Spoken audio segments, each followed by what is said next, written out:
One of the things that I respect about Robert so much is that he naturally sees the connection between wine and hip hop culture. You know, dude is living it, right? So we one in the same, so I had to make sure I brought my A game and picked a song that really represented 1994 to me. I still listen to 88 to 95, 96 hip hop way more than I listen to any other period of music in anything. And I really only listen to hip hop. I dabbled a little bit with electronic dance music in the mid-90s, you know, went to like the Chelsea, like, you know, club scene out there, you know, and that was fun before they turned into like museums and shit. But it was fun, like Sound Factory and all that shit was great.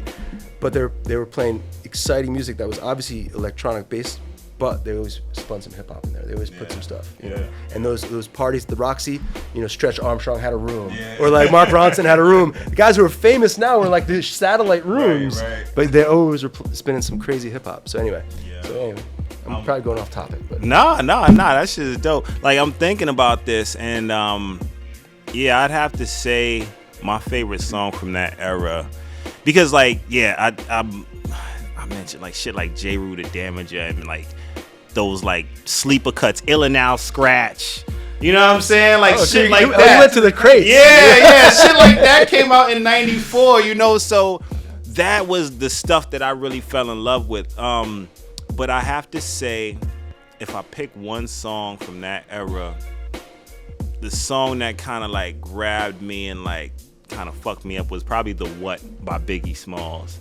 Cause like the beat was just sick, and like the way he jumped on that, and mind you, like this is a young kid, I didn't really understand everything that he was talking about. I knew he was saying some raw shit. But that shit just got me, man. Like Big definitely spoke to me a lot.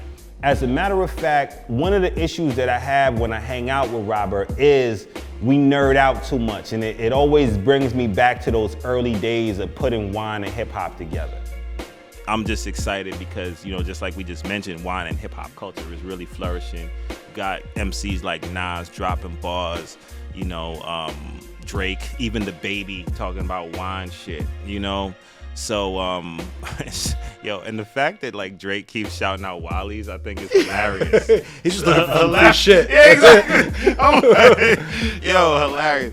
But you know, the first time that I kind of realized that there was a space for what I saw as a wine and hip hop culture was in this was 05 on the with Jay's verse on the Biggie Duets album. And he was like, you know, what did he say? He was like, once upon a time, America's muse. And he talked about Patrus. He had some more vulgar shit leading up to the Patrus part. We really need to talk about, you know. Yeah, exactly.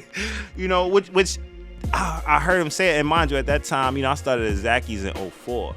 You know, so I'm now in the wine auction office. And you're seeing some fucking boxes of Patrus. Like, I'm seeing Patrus, and I'm like, I understand the legend behind it. I'm like, yo, Jay is rapping about this shit. He been talking about Cristal. He raps about Watts' lifestyle and shit. Like, gotta be good. There's a way that this world can exist. No, but you think about it, Reasonable Doubt, his first, I want to say it's like the first 5 tracks has a wine reference. The first 5 in a row have a fucking wine reference. Like, boom, boom, boom, boom, boom.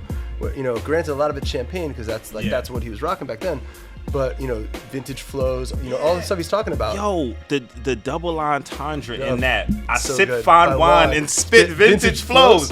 Like, the fact that Hov spit that in 96, like, this is off the block Hov talking about wine tastings, you know? He's like standing on the corner of Trenton thinking about that shit. And of course, this culture is aging like fine wine.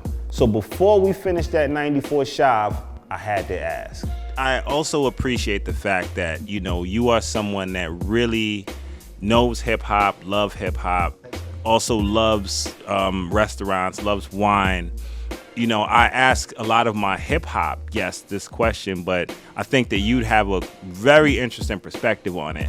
Like, what do you think the wine industry can do to develop stronger connections with the hip hop world? You know, like I consult with a bunch of different companies, and not to say that they want to crack hip hop per se, they do feel like it has a way of creating empathy amongst people that from like all different walks of life. You know, like we think about what you talked about earlier and people looking up to black celebrities.